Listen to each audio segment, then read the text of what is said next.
At the height of its popularity, Chippendale's exotic male dance troupe played to sell-out crowds. People across the country shelled out millions to see them. Then one of the founding partners was murdered, and New York City police were left with no leads.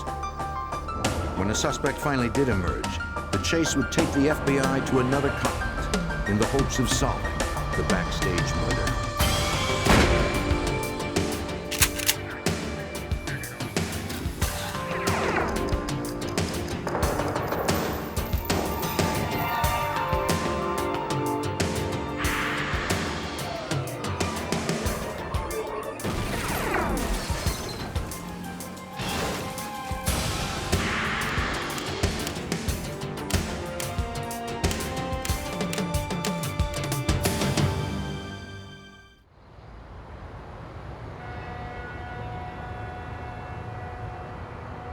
New York City is famous for its show business tradition. Within a 4-block radius of Times Square, hundreds of offices are rented by producers looking for their next hit. One such place was on the 15th floor of a building on West 40th Street. In 1987, it was home to Unicorn Productions. Nick DeNoia was its founder and president. Curiously, the 5-time Emmy Award-winning children's television producer became best known as the producer and vice president of Chippendales, the exotic male dancers. On April 7th, 1987, he was gunned down. Nick. A colleague heard the shot.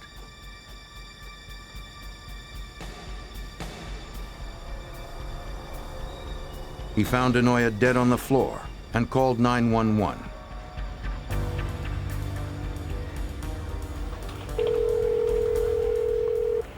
May I help you? Oh, yes. A man has just been shot in my office. Hold on, please. I have to connect you with the ambulance service. Oh, please. Certainly. Emergency vehicles arrived moments later. NYPD crime technicians gathered evidence. They recovered a shell casing from a 9mm automatic weapon.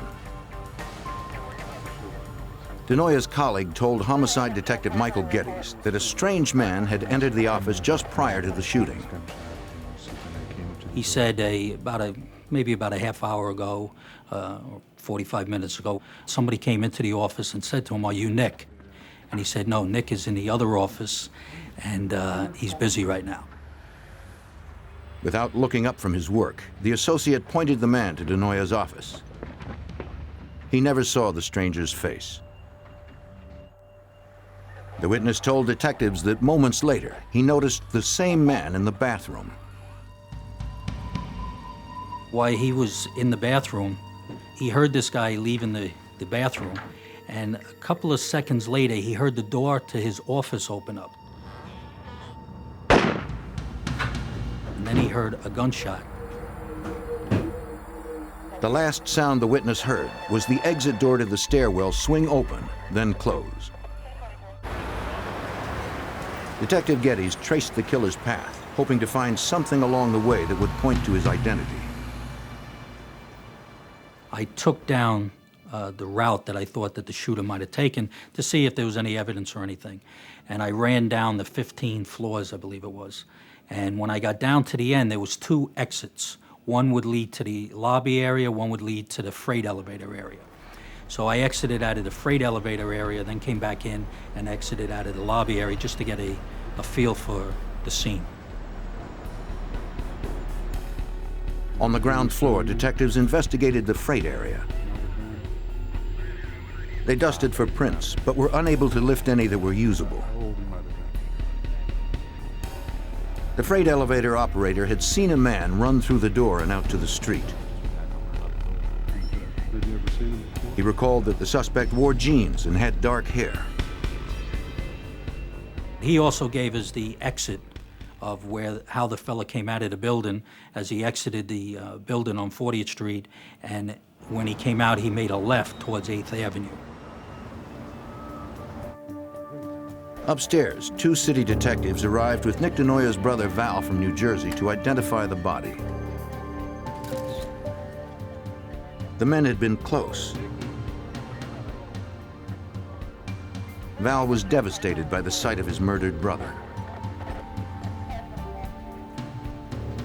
Afterwards, Val DeNoya came to the precinct to help investigators in any way he could. Nick's brother wanted the case solved as soon as possible.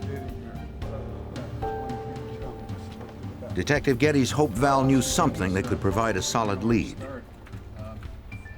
Being a detective, one of the hardest things to do is to tell somebody, you know, that, hey, we're not going to be able to solve this case right away unless you know something that can help us. And I explained to him at that time, I said, look, if it was something that happened here in the New York area, maybe it was a business relationship here or a relationship, a love relationship, or some kind of emotional type of relationship, we have a good shot of solving that crime right away.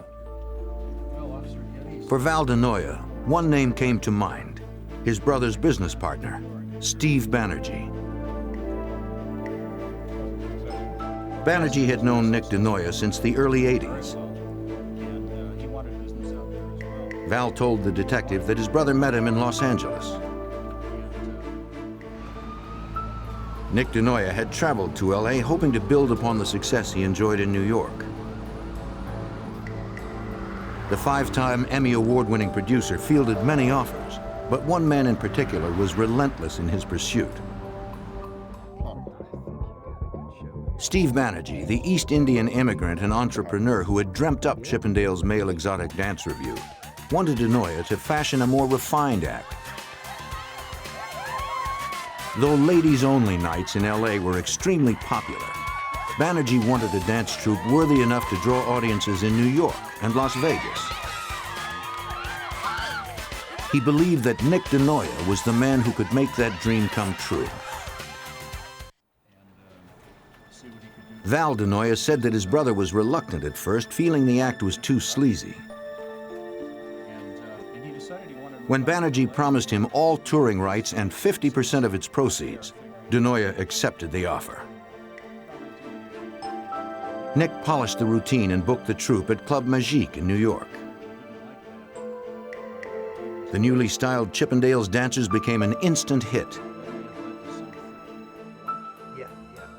But shortly after his success, Val told the detective that Nick's relationship with Banerjee had soured.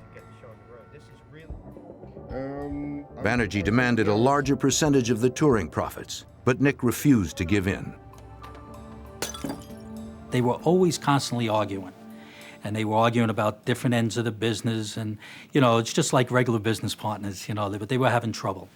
And DeNoya was starting to take his troupe out, and he was going to form a new business.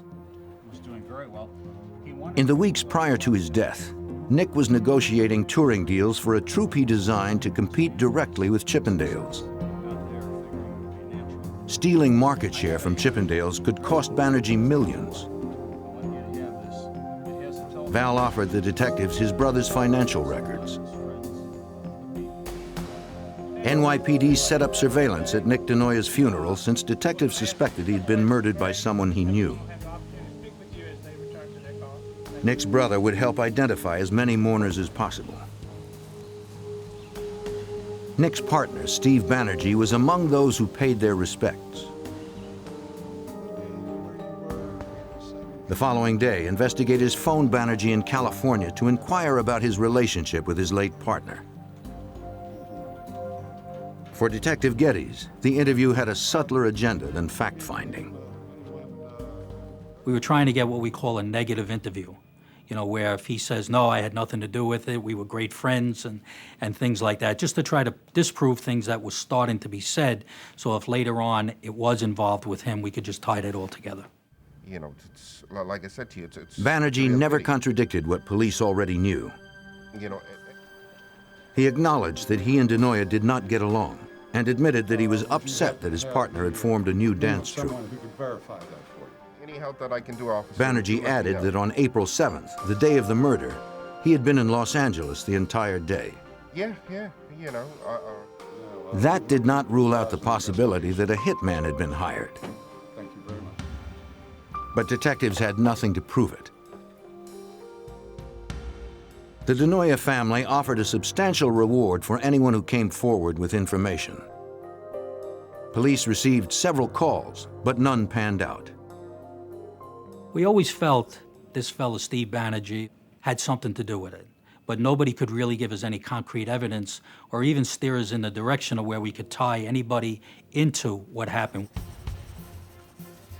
Lacking any other leads, the freight elevator operator from Denoya's building provided his description of the man he saw run from the stairwell. Though he had seen him only briefly, police hoped it would be enough to prompt someone else's memory. Pretty much. Police canvassed the lobby of Denoya's office building well into the evening. They asked everyone who worked there if they recognized the sketch. None did. The killer had apparently vanished in the middle of a workday amongst millions of New York City commuters. Well, basically, the investigation just, it kind of hit a brick wall. And we really weren't going anywhere with it. We had a sketch that was out there. There was a reward that was out there. There was we even put it on television, trying to get some assistance, figuring if the person that did this was from another state, that somebody would give us the information. But we constantly hit that brick wall, and it wasn't going anywhere. No new leads surfaced. To New York City police, it looked as if the killer had gotten away with murder.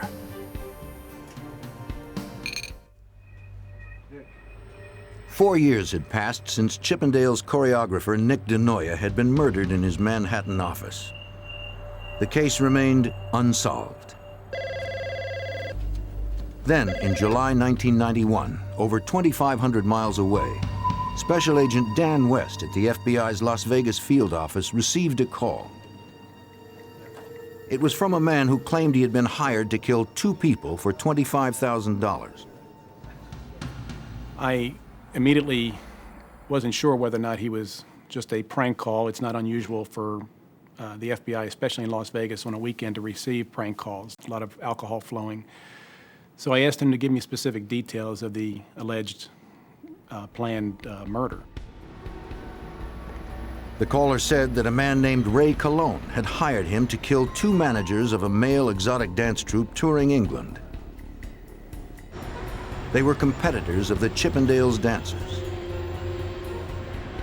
The source said he did not know why Cologne wanted the men dead, but for some reason the would-be hitman had decided not to go through with it. I'm not sure if the source backed out because of Good Samaritan reasons or because he chickened out. He flew to England and then flew back to the United States almost immediately. I think he flew into Los Angeles and then drove to Las Vegas, basically to hide out. The agent told the source to meet him at the office at 5 o'clock the next morning. He needed to somehow confirm the caller's story. He also said that he had worked with the DEA in prior investigations as an informant, and he provided me with the name of a DEA agent in Houston who could vouch for him. The DEA agent confirmed that he had previously worked with the source and insisted that the man was to be trusted. After the FBI arranged protection for the intended victims in England, the informant described the murder plan. Preparations were made a few days earlier at the Los Angeles home of his former landlord, Ray Cologne, the man who had hired him. Cologne led the would-be hitman to his garage, where they met Cologne's brother-in-law, who had recently returned from scouting the victims in England. Look, man, we want this... He told the informant that he could find his targets in the town of Blackpool on July 20th, when the exotic dancers were scheduled to perform there. Because of England's strict gun laws, smuggling a gun in was out of the question. Instead, Cologne instructed the hitman to kill his victims by fatal injection. He mixed a dose of cyanide powder into a small vial. They figured it could be smuggled past customs in a bottle of eye drops. The agent needed something more solid than the statement of one informant to bring in Ray Colon. He consented to get Colon on tape. The reformed hitman would call Colon and pretend that he was still in England. What we were trying to get from the telephone conversations was strong evidence that Colon was a part of the plan to kill the two intended victims, if not the organizer of the plan. We had the information from the source, but we had to verify that through the tape conversations.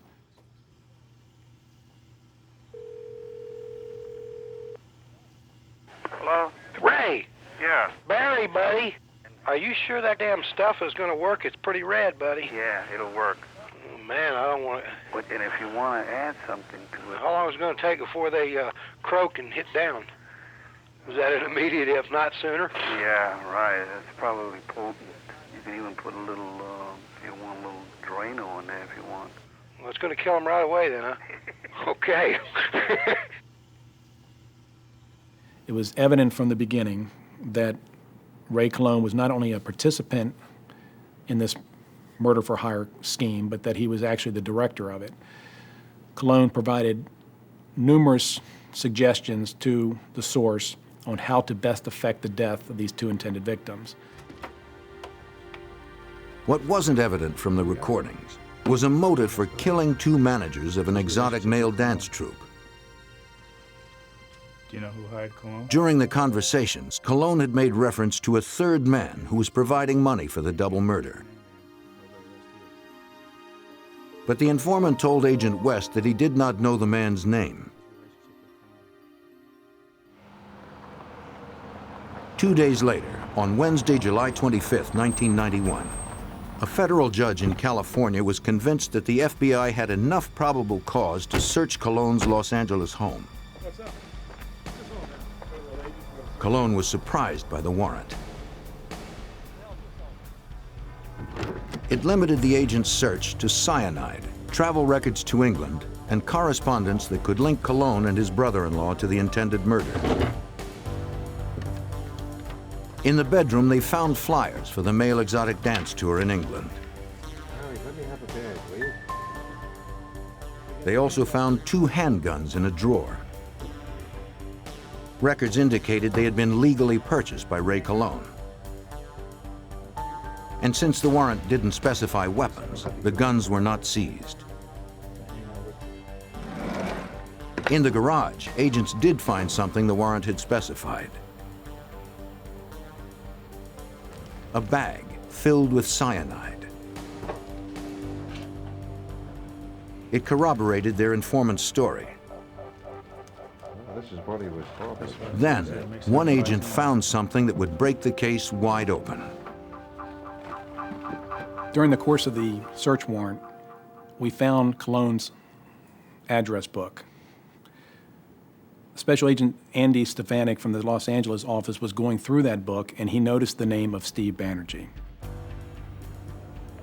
Agent West also discovered that Steve Banerjee, the well-known Los Angeles owner of Chippendale's nightclub, had called Colon recently. The toll record showed several conversations, several calls going back and forth between Banerjee and Colon. In addition, that same day, we received the results of interviews from the British police on the intended victims, and both indicated that Steve Banerjee was the only person they could possibly think of who would have a motive to kill them or would even want to kill them. The 2 managers of the rival male dance troupe believed that Banerjee wanted them dead to stop them from competing with Chippendales. This was the same motive that New York authorities suspected was behind the murder of Banerjee's former business partner, Nick DeNoia. Agents called New York City homicide detective Michael Geddes to find out more about the 5-year-old DeNoia murder. All of a sudden, I got a phone call from the FBI. I really got excited at that point because it was already maybe 5 years, 5.5 years or so. So it looked like we might have the opportunity to give the family their final piece. But neither the NYPD nor the FBI had direct evidence against Steve Banerjee. And agents were still unsure if Cologne would be able to assist the murder investigation. We, at that time, did not know whether or not Cologne was involved in the Nick DeNoia murder. The composite picture resembled Cologne, but it certainly wasn't a match. Despite their uncertainty about Cologne's role in DeNoia's murder, they had strong evidence against him for conspiracy to commit murder. Faced with stiff jail time, the FBI believed he would talk. Cologne knew that he had to take a hit. There was no question about that. He was caught red-handed in the planning of the murder of two individuals. So he had to accept the fact that he was going to go down for some time himself, but that it was going to be a lot less time in jail if he worked with us. On August 2nd, 1991, agents arrested Cologne and his brother-in-law for conspiracy to commit murder. Cologne's arrest would increase the pressure to tell the FBI what he knew about Steve Banerjee and the murder of Banerjee's partner, Nick DeNoia. What the FBI didn't count on was that Cologne's arrest would make Chippendale's owner Steve Banerjee far more elusive.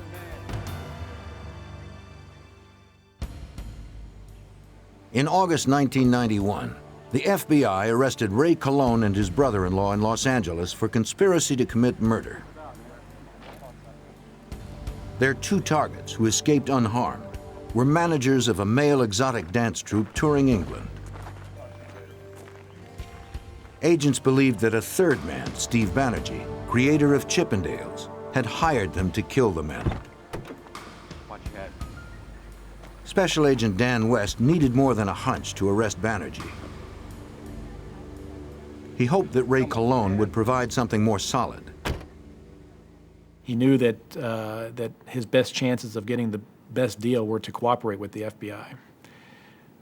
He had indicated to us that we only had a small fraction of the story. He took a sheet of paper, he said, right now you have this, and I can give you the whole page. As agents had suspected, Cologne admitted that Steve Banerjee was the man who had hired him to carry out the murders. He also told agents that the wealthy Chippendales club owner had ordered the murder of his partner, Nick DeNoia, in New York 5 years before. For consideration of a lighter sentence, Cologne signed a proffer agreeing to help the FBI gather enough evidence to arrest Banerjee. Special Agent Scott Garriola from the FBI's Los Angeles field office learned that Cologne's association with Banerjee had begun by chance over a decade earlier. Cologne had lived and managed an apartment building on the same street where Chippendale's Los Angeles club was. And by being so close in proximity, he would frequent the bar and over the course of time became close friends with Banerjee. Cologne explained that his friend Steve Banerjee had immigrated to the U.S. from India in the early 70s. In 1973, the future millionaire opened a gas station north of the Los Angeles airport. He used the profits to purchase a failing West Los Angeles bar, and by 1976 had turned it into the nightclub that became famous as Chippendales. By then, Cologne had parlayed his friendship with Banerjee into employment. The out-of-work musician was happy to perform any job that Banerjee needed done. One service Cologne provided was arson. Banerjee wanted his competitors eliminated. Cologne confided that Banerjee directed him to burn down nearby competition. A disco in Santa Monica was the first target in 1979. 5 years later, Cologne torched another club. Neither arson attempt had been successful and the clubs remained open. Banerjee didn't limit his targets to buildings. According to Colon, Banerjee also ordered him to hire a hitman to kill his partner, Nick DeNoia. Colon added that DeNoia had successfully sued Banerjee to prevent him from touring a second Chippendales dance troupe. The lawsuit, combined with costly merchandising overruns, forced Banerjee to file for bankruptcy. As instructed, Colon hired a hitman 3 months earlier. He claimed he remembered only the man's first name, which was Louis. On the day of the murder, Colon and Louis flew in from LA, rented a car, and drove into Manhattan. Colon waited on the street with the engine running until Louis returned from shooting DeNoia. The following night, Colon was back in Los Angeles. In Chippendale's parking lot, Banerjee paid Colon $12,000 cash, the balance of the original $25,000 fee. Colon's story was good, but it was only hearsay from a suspected conspirator. He might say anything to serve less jail time. Special Agent Garriola first needed to verify the facts Colon had presented. At this point, all we had was somebody in prison telling us, well, it wasn't me, it was somebody else who was behind it. Your initial plan is to corroborate as much as possible what he's telling you. And that's what we did for the first couple of months. With Colon's credibility secured, the FBI set out to get Banerjee and the hitman who killed his partner. Agents figured the only one Banerjee would trust enough to confess to would be his old friend Ray Colon, but they needed to get Colon close enough. We had Colon released out of the jail where he was being housed under a proposed medical furlough because of his health problems. And we started sending communications to Banerjee via letter, messenger-delivered letters, and cryptic phone calls to try and get Banerjee to respond to him. Banerjee refused to return calls or letters. He was suspicious of Colon, despite having paid him over $200,000 at various drops around the city to keep Colon loyal since his arrest. The FBI came up with another plan to compel Banerjee to respond to Colon. We decided to force the issue and set up a meeting on our own terms. And we had Colon waiting across the street from Chippendales one morning. As agents watched, Colon called to Banerjee when he emerged from the club. The Chippendales owner was curious as to why Colon was standing outside his establishment. Banerjee spoke to him in whispers, suspecting he may be wired. Agents had no way of knowing what Banerjee might be planning. We took several precautions. If he hired somebody else, Colon, to kill somebody, why wouldn't he hire somebody to kill Colon? Hoping to strengthen Banerjee's trust, the released prisoner provided the address of a bar where the suspected murderer was to send more money. Banerjee didn't trust Colon, but he couldn't afford to ignore him. He told Colon to pick up his payment the next evening. Agents set up surveillance on the bar. At about 9 o'clock, agents observed Banerjee stopping in front, checking the address, and then driving away.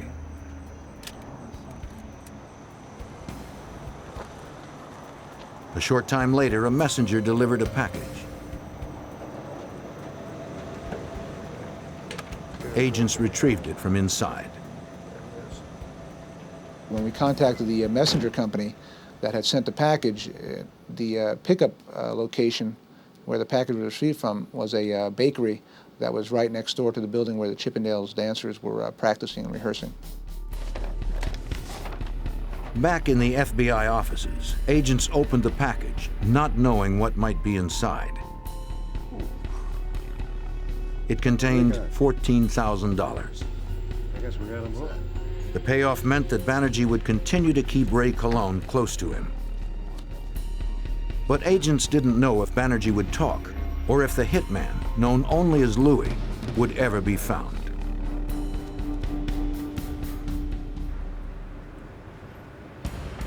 In the summer of 1992, FBI agents continued to surveil Chippendale's club owner, Steve Banerjee. He was suspected of ordering the murder of his partner more than 5 years earlier. Ray Colon, hired by Banerjee to arrange the murder, had been arrested and was cooperating with agents to capture the wealthy club owner. Wearing a wire, Colon met the East Indian entrepreneur at a hotel in Santa Monica, hoping to get his confession on tape. Special Agent Scott Garriola and his team were stationed nearby. Banerjee immediately motioned for Colon to join him in the men's room. When the two of them went into the men's room, and Banerjee told him to be quiet, not to say a word, he searched Colon about 3 times looking for the wire. Agents worried about what the suspected murderer might do to Colon if he found the wire. Colon's life depended on the FBI's skills at concealment.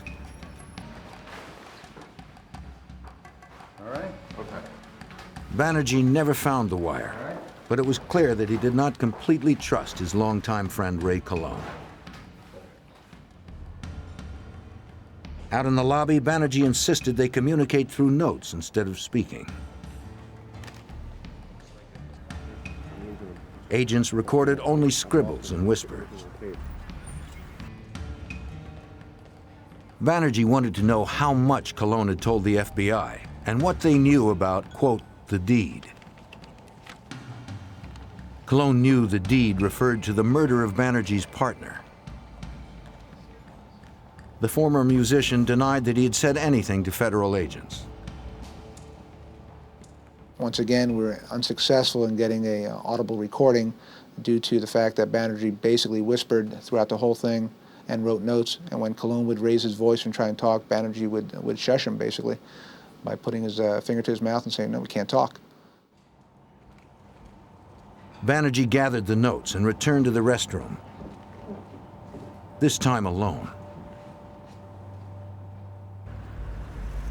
Despite his doubts about Colon's loyalty, Banerjee handed him another payment, this time in plain view of agents. The package held $30,000, more than twice as much as the first. Unfortunately for investigators, there was nothing illegal about giving Colon cash. On its face, it's basically a loan for attorney's fees for Colon. Without the story on tape of how Colon and Banerjee were partners in these crimes, the money basically was not going to be able to do anything for the case. After Banerjee's Mercedes was out of sight, agents hoped to retrieve at least a portion of the notes from the meeting.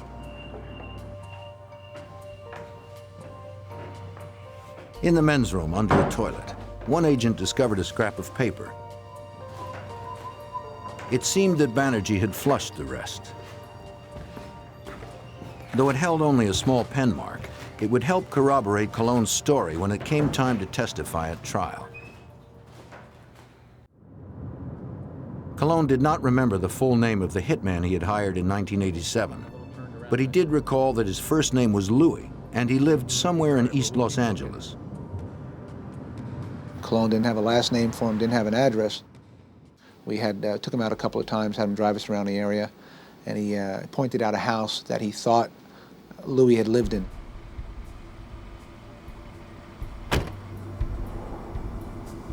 Colon's memory proved correct. The woman who answered the door was Louis's mother. Since she did not know Colon, she refused to tell him where her son was. Colon told her that he wanted to provide work for him and handed her his card. In a few days, Colon received a call. Unfortunately, what we came across was Louis's brother, Andy, and we had to establish a relationship with Andy to try and find out where Louis was.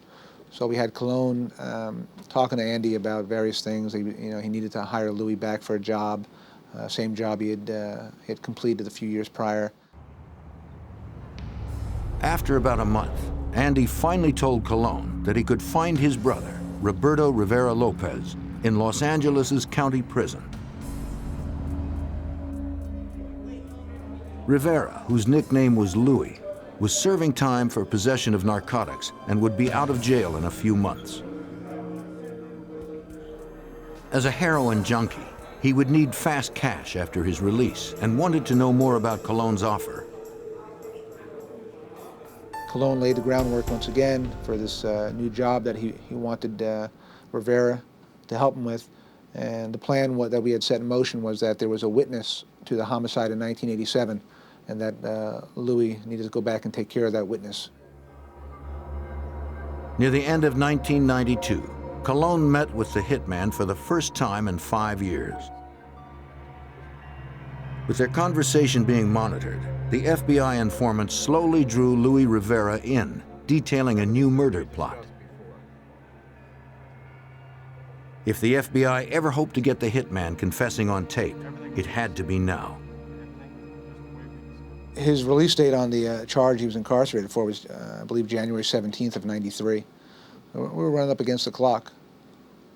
And one of our concerns was that we had laid the groundwork for Colon and Rivera, that when Rivera got out, he was supposed to contact Colon to go and kill this witness.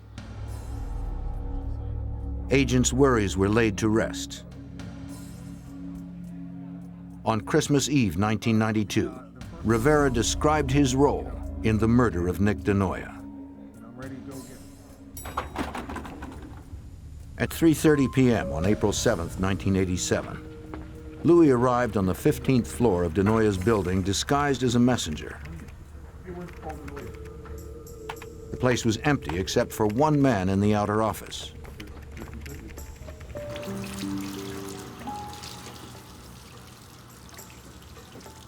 Moments later, when the office worker entered the men's room, Louis exited to kill DeNoia, figuring there'd be no other witnesses to the crime. He found the producer at his desk, pulled out a 9mm semi-automatic, and fired from 3 feet away. The FBI had it all on tape. Ray Colon had fulfilled half of his agreement with the FBI to receive sentencing consideration on his charge of conspiracy to commit murder. The other half hinged on his ability to secure a taped confession from the man who had ordered DeNoia's murder, his longtime friend, Steve Banerjee. So far, more than a year after his arrest, Colon had been unable to do that.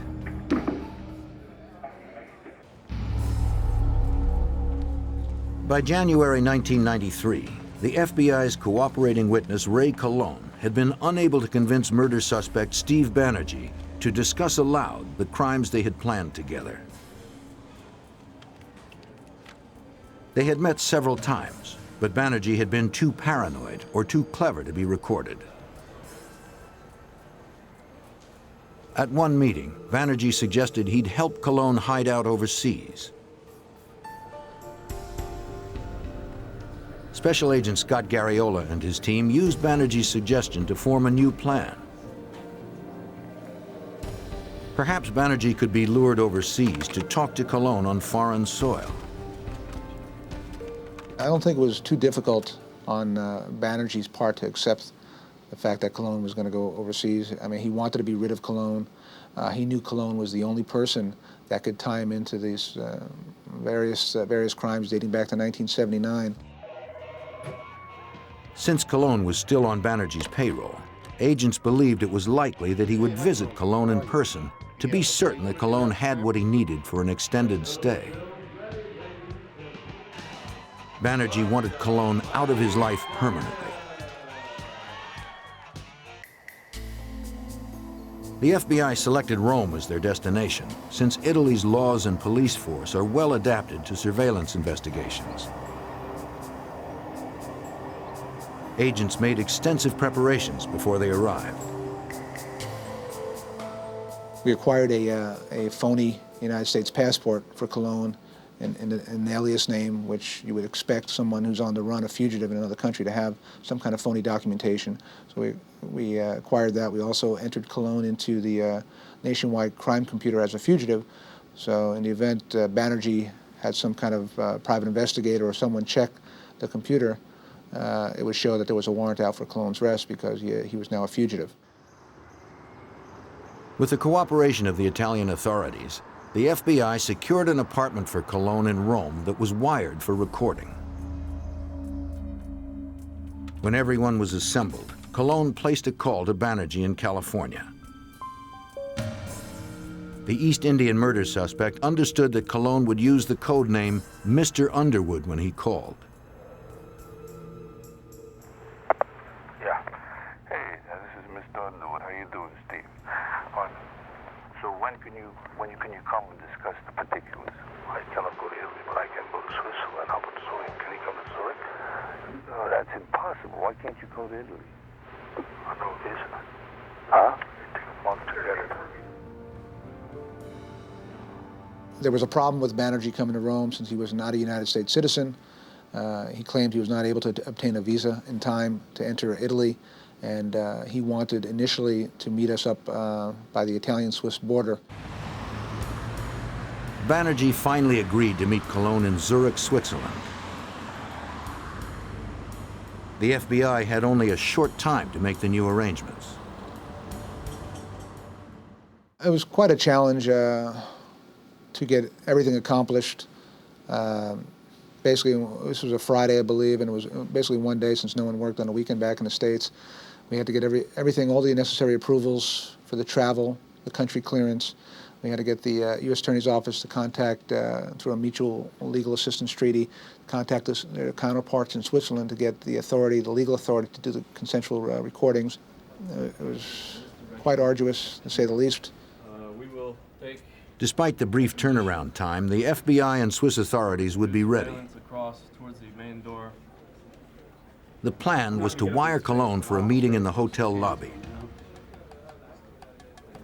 Afterwards, the informant would suggest continuing the meeting in his hotel room, which would be equipped with audio and video devices planted by a special unit of the Swiss police. The bar.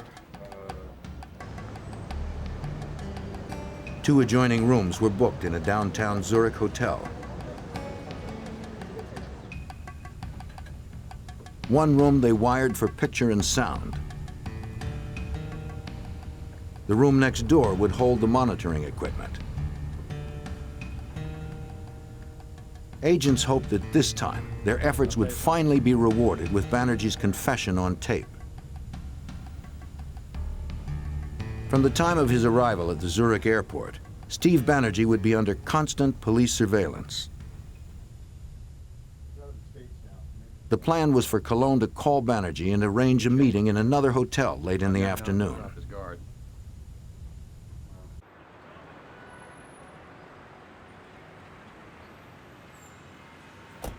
As planned, Banerjee arrived first.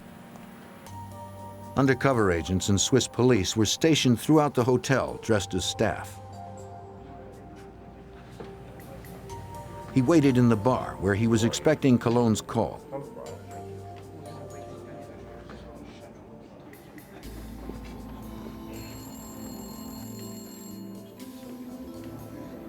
On cue, the phone rang. Cologne was on his way.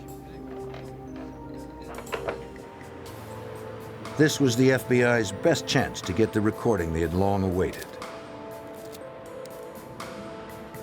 To be sure Banerjee's voice was taped clearly, they hid the wire inside Cologne's outermost layer of clothing, his coat. But Cologne seemed nervous and removed his coat when he arrived. As a result, investigators could no longer hear the conversation. Years of pursuit hung in the balance. It seemed unlikely that Banerjee would agree to meet Cologne again anytime soon. We had ourselves a major problem. So what I initially did was, since I was monitoring the conversation from the outside, I went into the doorway of the restaurant, and hopefully in Cologne's line of eyesight. And I took my jacket off a couple of times, hoping he would get the idea to put his jacket on. Nobody's going to come back at us. Okay. The receptionist. But the agent couldn't get Cologne's attention. Testimony isn't going anywhere. The informant was apparently too nervous to look anywhere except directly at Banerjee. The Swiss police, they came to our rescue. They went in there and they closed the whole restaurant down. They went in and talked to the owner, the manager of the restaurant, said, hey, we got a little problem. We need to shut this restaurant down. Fortunately, there weren't too many customers in there, and basically they closed the restaurant down, which forced Cologne and Banerjee to leave the restaurant. After moving to a noisier bar in the hotel, Cologne suggested they'd be more comfortable relaxing in the room where Cologne was staying. Cologne arrived first. He was met by a Swiss technician who attempted to strip the wire from his jacket before Banerjee arrived. Cologne's device was an unnecessary risk since the room itself was wired. We didn't know what Banerjee was going to do once the two of them were in the hotel. They had gone from a public place to strictly a private place, and we were a little concerned at this point for what Banerjee may have up his sleeve. Undercover agents alerted the surveillance team that Banerjee had arrived on Cologne's floor. The Swiss tech retrieved the wire and stepped into the adjoining room.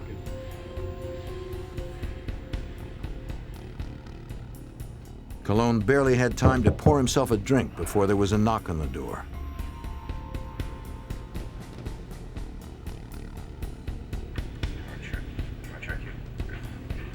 The first thing Banerjee did was check Cologne for wires. He found none and began to relax. Cologne poured him a drink. Then his old friend opened up. Banerjee felt comfortable enough to talk about murdering his partner. He mentioned the $25,000 he paid to commission the deed. He also made comments about the men in England that he ordered killed. He even talked to Cologne about the arsons he had paid for back in 1979. After 5.5 years and 6,000 miles from the crime scene, the FBI's perseverance had finally paid off. At last, they had it all on tape, and Cologne earned himself an early parole. That was the coup de grace right there. That was it. We got exactly what we needed. We pretty much corroborated Cologne, down to every I, dotted I, and every T that Cologne had told us. On September 2nd, 1993, outside his Chippendales Club in Los Angeles, Steve Banerjee was arrested for racketeering and first-degree murder. Facing life in prison, Banerjee's defense team offered the state's attorneys terms for an agreement. Banerjee would plead guilty to the charges and forfeit his interest in Chippendales for consideration in sentencing. New York State accepted, suggesting 26 years in a maximum security facility. But to Banerjee, the punishment was too severe. On the day of his sentencing in October 1994, he was found hanged in his cell. Michael Geddes, the New York City detective who investigated Nick DeNoya's murder 6 years earlier, was glad to see the case closed. Ever since Steve Banerjee was arrested and Cologne confessed, what happened is I saw that Val DeNoya, the brother, and his wife actually change. You could see the peace in their face. You could see the smile coming back into their life. Steve Banerjee had immigrated to the United States to fulfill his dreams of success. Blinded by his pursuit, he confused power and the accumulation of wealth with the American dream.